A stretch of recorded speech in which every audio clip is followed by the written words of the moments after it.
నమస్తే, welcome to I news. నేను ఆశ. అస్థిరతకు మారుపేరుగా మారిన పాకిస్తాన్లో సైనిక నియంత్రణ మరింత పెరగబోతోంది. Pakistan army chief general Asim మునీర్కు మరిన్ని అపారమైన అధికారాలు దక్కనున్నాయి. దేశం ఇప్పుడు ఒక కీలక రాజ్యాంగ సవరణకు సిద్ధమవుతోంది.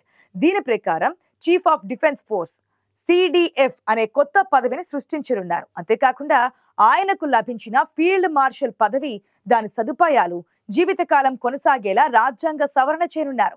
ఈ కీలక నిర్ణయం వెనుక భారత్ చేసిన ఆపరేషన్ సింధూర్ ఉందనే నివేదికలు ఆందోళన కలిగిస్తున్నాయి. ఈ కొత్త పదవి ద్వారా మునీర్కు ఎలాంటి శక్తులు లభించబోతున్నాయి? పాకిస్తాన్ రాజకీయాలపై దీని ప్రభావం ఎలా ఉండబోతోంది?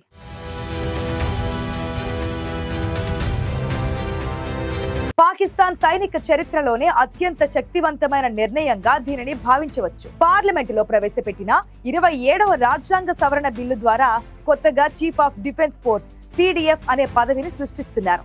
ఈ ఉన్నతాధికారి సైన్యాధిపతిగా కూడా వ్యవహరిస్తారు. దీనిని ప్రధాని నియమిస్తారు. ఈ నెల చివరిలో అసీం మునీర్ ఆటోమేటిక్ గా ఈ CDF గా మారే అవకాశం కనిపిస్తోంది. ఈ CDF పదవి ద్వారా జనరల్ మునీర్ కు నియామకాలు, పదోన్నతులు, కీలక సైనిక కార్యకలాపాలపై పూర్తి నియంత్రణ లభిస్తోంది. అంతేకాదు పాకిస్తాన్ అణు సైనిక దళాల అధిపతిని నియమించే అధికారం కూడా ఆయనకే దక్కుతోంది. నవంబర్ 27 తర్వాత ఆయన ఈ సర్వశక్తివంతమైన పదవిని చేపట్టే అవకాశం ఉంది. జనరల్ మునీర్ కు నేరుగా ప్రయోజనం కలిగించే మరో ముఖ్య సవరణ కూడా రాబోతోంది. రాజ్యాంగంలో ఫీల్డ్ మార్షల్ పదవికి సంబంధించిన గౌరవం, అశేష అధికారాలు జీవితకాలం కొనసాగేలా చట్టం చేరున్నారు. అంటే ఆయన జీవితాంతం ఆ పదవిలో ఆ గౌరవంతో ఉంటారు. ఈ మొత్తం చర్యలకు నేపథ్యం ఇటీవల భారత్ నిర్వహించిన ఆపరేషన్ సింధూర్ అని స్థానిక మీడియా నివేదించింది. గత మే నెలలో భారత్ పాకిస్తాన్ మధ్య జరిగిన 4 రోజుల ఘర్షణలో పాక్ సైనిక స్థావరాలపై భారీ దాడులు జరిగాయి. ఈ దాడిలో అమెరికాకు చెందిన F-16 యుద్ధ విమానాలతో సహా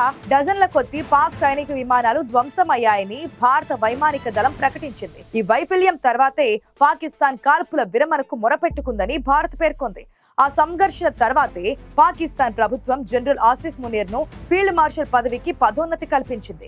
ఇప్పుడు ఈ కొత్త రాజ్యాంగ సవరణ ద్వారా పాకిస్తాన్ లో సైనిక నియంత్రణను, సైన్యాధిపతి అధికారాలను మరింత బలోపేతం చేసే ప్రయత్నం జరుగుతోంది.